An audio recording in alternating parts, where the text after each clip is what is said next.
Assalomu alaykum barchaga.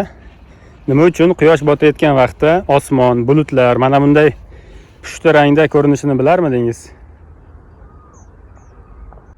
Buning asosiy sababi quyosh nurlari bu paytda atmosferani juda uzun qismini kesib o'tadi. Quyosh botayotgan vaqtda u burchak ostida tushadi. Endi diqqat qiling, to'liqroq tushuntiramiz. Mana bu yorug'lik nuri, quyosh nuri. Buni biz oq nur yoki murakkab nur deymiz. Nima uchun murakkab? Qarang, shisha prizmadan o'tgan paytda mana bunday 7 xil kamalak rangga ajralib ketadi. Quyosh nuri juda ko'p sondagi ranglarning jamlanmasi hisoblanadi. Har doim shisha prizmadan o'tgan paytda eng birinchi o'rinda qizil sochiladi, undan keyin mana bunday ketma-ketlikda ketadi. Endi havoda bunaqa prizma yo'q, to'g'ri? Havoni o'zi gazsimon muhit bo'lgani uchun mana shu prizma vazifasini bajaradi. Har doim quyosh nuri atmosferamizga yetib kelgan paytda mana xuddi shunday ranglarga ajraladi, sochiladi. Endi mana bu rasmga e'tibor bering. O'sha ranglarning ichida qarang, qizil nurning to'lqin uzunligi eng katta bo'ladi. Mana qizil nur ya'ni tez harakatlanadi. Qaysini to'lqin uzunligi katta bo'lsa, u tez harakatlanadi. Qizil nurning to'lqin uzunligi eng katta bo'lgani uchun quyosh botayotgan paytda biz qizil rangda ko'ramiz. Mana ko'kni qarang, to'lqin uzunligi juda kichkina.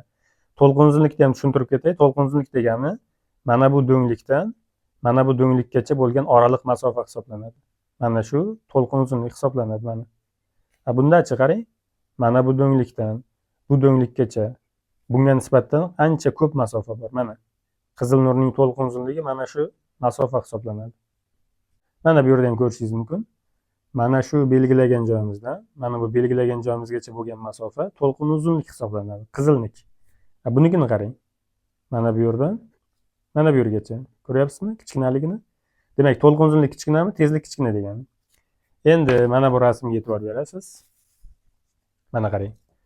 Ertalab quyosh chiqayotganda va kechqurun mana quyosh botayotgan vaqtda. Qarang, atmosferani qanchalik uzun qismini kesib o'tyapti.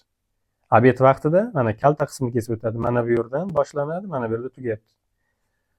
Bu paytdachi mana bu yerdan boshlanib, bu yerda tugayapti. Atmosferani uzun qismini kesib o'tyapti degani nima degani? Albatta, ko'proq to'siqqa uchraydi degani. Bundan kim o'ta oladi? Faqat kuchlilargina o'ta oladi. Kimni kuchli dedik? Qizilda kuchli dedik. Ya'ni tez harakatlanadi, to'lqin uzunligi katta dedik.